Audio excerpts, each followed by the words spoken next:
Mic check 1 2 1 2. It's the Y2K collector coming at you on a steamy Monday.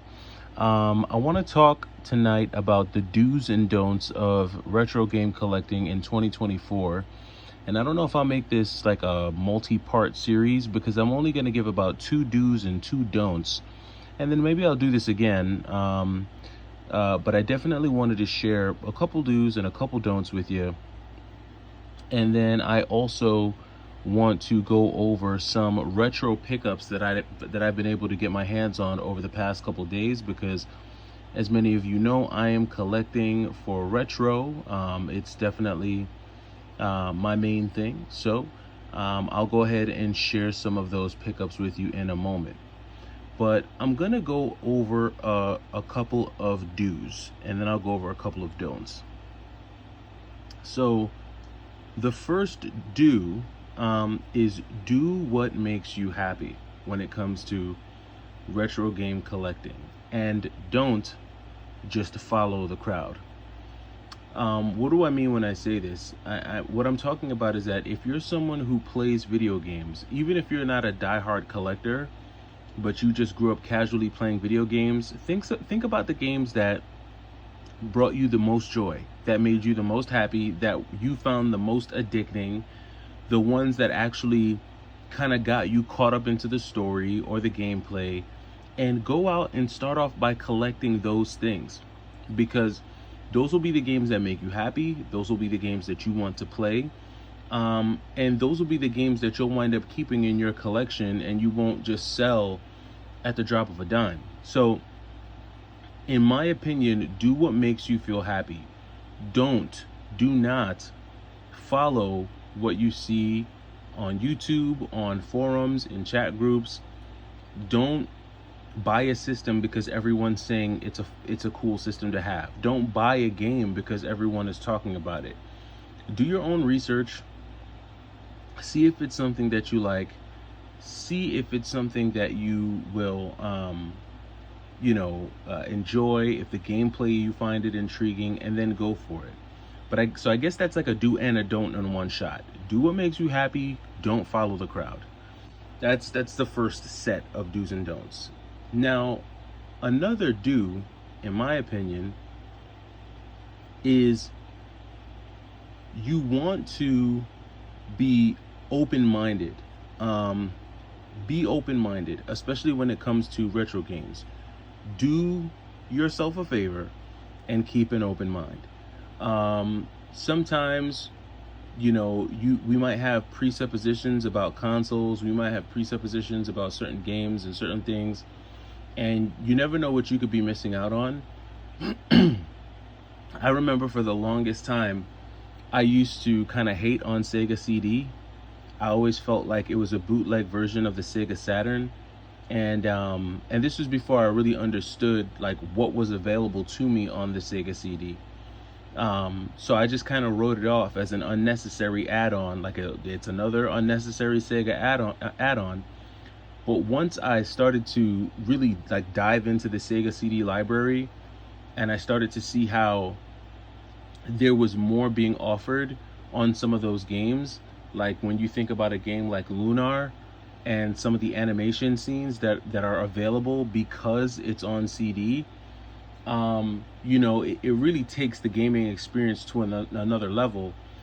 And even though I didn't grow up like playing Lunar, just being able to pop it in and see some of those cutscenes, there's still something super nostalgic about it. And I can only imagine how revolutionary it was back when the Sega CD first came about. On top of that, there are a bunch of great shoot 'em ups on the Sega CD that I would have completely missed out on had I not opened my mind to the idea of getting a Sega CD. So do yourself a favor, keep an open mind. For my last don't overextend yourself in this hobby. With the state of retro game collecting today, it's very easy to find yourself in a place where you're just spending, and you're not able to care for your other obligations, or maybe you're just buying stuff that you don't even really care about. Do not get swept up in the hype. Do not allow yourself to buy a bunch of stuff that you really can't afford, or buy a bunch of stuff that you're really not going to play. Everything that you buy, no matter how large your collection is, whether you have 50 games or 500 games, it should be 50 or 500 games that no matter, like if you close your eyes and just put your hand on the shelf, you should never be disappointed by the game that you pick up to play. Every single game in your collection should be killer to you, right?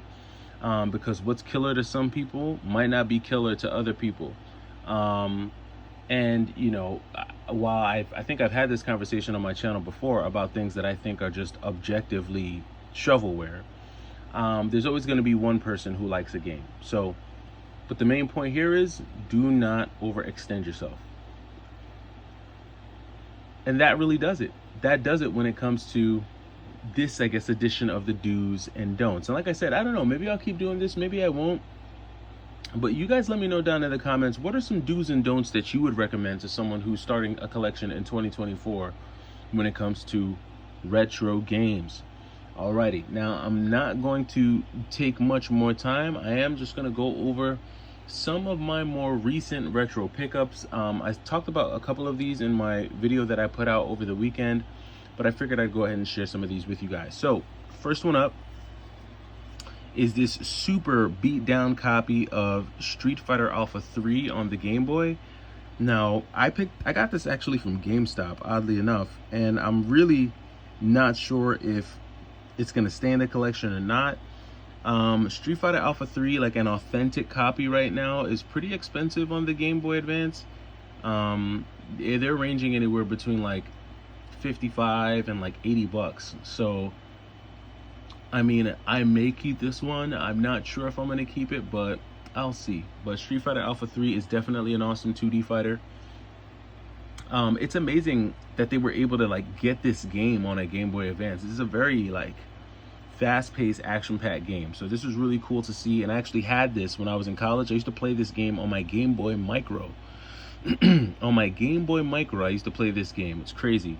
But I got it back in the collection. Glad to have it. Next up, you all know that I'm collecting all of these Spider-Man games, and I was trying to find a copy of Separation Anxiety on the Sega Genesis, but I mean, the asking price on that was just a little too crazy. I mean, I'm seeing like 50, 60 bucks for that, so didn't want to go that crazy. Got a sweet deal. Picked up Separation Anxiety on the Super Nintendo for about 25 bucks. Not the best condition on the label, but hey, it is what it is. I went ahead and got this picked up, so glad to have this one in the collection there. Then I was making a run at GameStop again, and they had a copy of Monster Hunter Stories. Now this is like a super clean copy, I mean pristine copy of Monster Hunter Stories. And this was a game that I actually toyed with getting on the Nintendo Switch. I'm glad I didn't get it, because this is one that I actually would prefer trying out on the 3DS. So I went ahead and added that to my small but mighty 3DS collection. That's the extent of my 3DS collection right there. And then you got my DS collection, which is what's crazy is that both my DS and 3DS collections were so much bigger than this. I sold off about 2/3 of both collections, and this is all I am left with. So slowly but surely we'll build that back. Again, I regret selling a lot of my retro games, so I have to slowly build my way back. All right, so we got a really cool shooter here by Konami. This is Life Force on the NES, and this is a pretty dope side-scrolling shoot 'em up. Kind of reminds me of Gradius in a way. And I like the animations in this one. I think they do a good job with the sprite work on this game, especially for it being an NES game. And it's dirt cheap, super cheap. So if you're looking for a really cool retro side-scrolling shoot 'em up, this is definitely a good option. Life Force on the NES, added that there, so I was really stoked to get that. Then next up we have Ghosts and Goblins on the NES. So this is another $10 game. So I picked up both of these from GameStop actually. You know, this GameStop, I'm telling you, GameStop has a bunch of stuff. Don't sleep on GameStop, especially when it comes to these NES games. But picked up a copy of Ghosts and Goblins. This is like the game before Ghouls and Ghosts. And added this one here, another $10 game on the NES. really cool game. Don't sleep on that. And then we have Ninja Gaiden 3 Razor's Edge. So I actually picked this up in during GameStop's 4 under 20 for 40 rather. I just didn't have the manual, so I decided, you know what, I'm gonna go ahead and add the manual to it and complete it and keep this one, because I did not have this in my PlayStation 3 collection. And I feel like the price on this one for some reason is kind of moving upwards. So being that I got the game itself for $9.50, just went ahead and picked up a manual for about $10 and completed it. So we got Ninja Gaiden 3 on the PS3, and then we also have this copy here of Dragon Ball Z Budokai Tenshi 2. Now I know that there's like 3 parts, I think, to this game on the PlayStation 2, and I think the PlayStation 2 is probably the preferred way to play this game. It's I know that these games are a lot more expensive on the PS2, but GameStop had a pretty decent copy. I mean, it's not perfect, decent copy, but more than anything else, like a lot of these Wii cases, sometimes like they get real yellow and really like dirty. But this one had a complete manual that was in great condition. The disc looked like it was in great condition. So I went ahead and added this. I really have a small Wii collection. I don't really buy a lot of games for the Wii, but stuff like this I will get on the Wii. Like, I will do that, especially when you can use the traditional controller to play some of these games. You know, a lot of times folks think that, you know, you have to use the Wiimote for all these like games that are ported to the Wii or released on the Wii. But they made this traditional controller just for you to be able to still knock out your moves. So you definitely can do that here. I was glad to be able to add that one to the collection. And then last but not least, with the, you know, fear of sounding like a broken record, you all know that I am collecting all of the Marvel games. And so I went ahead and picked up Captain America Super Soldier on the Xbox 360. This was actually a really cheap game. I remember this game going for like $5.99 and $6.99. Now GameStop has it for $18.99, and online it's going for like $40 and up. So not sure what the deal is with Captain America. Gonna have to get a new case. I'm gonna have to swap this case out because there's some damage on here. Unless I happen to run into another copy in better condition, and then I'll perhaps sell this one. But I saw it, and because I am collecting the Marvel games, I went ahead and added it to the collection. This one is kind of like the Captain America game, kind of reminds me of the Iron Man game. The combat is, it's a little stiff. You know, there's like this motion slowdown every time you deliver like a finishing blow to your enemies. I do like the fact that you can throw the shield, but it's kind of, I don't know, it feels like the camera angle feels like a first-person shooter, but you can see him, so I guess it's like a third-person shooter.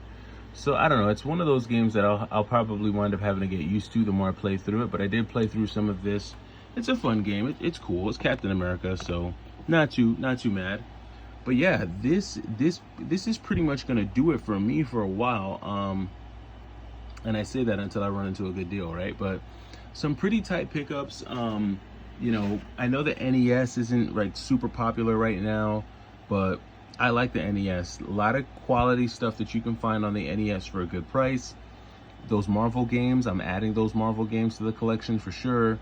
And I spotted a couple Nintendo games, one on the Wii, one on the 3DS that caught my eye. And then of course Street Fighter Alpha 3 was a great pickup. So let me know what you're finding out there. Let me know what you've been able to pick up over the weekend, if you scored any good deals, and what you're adding to your collection.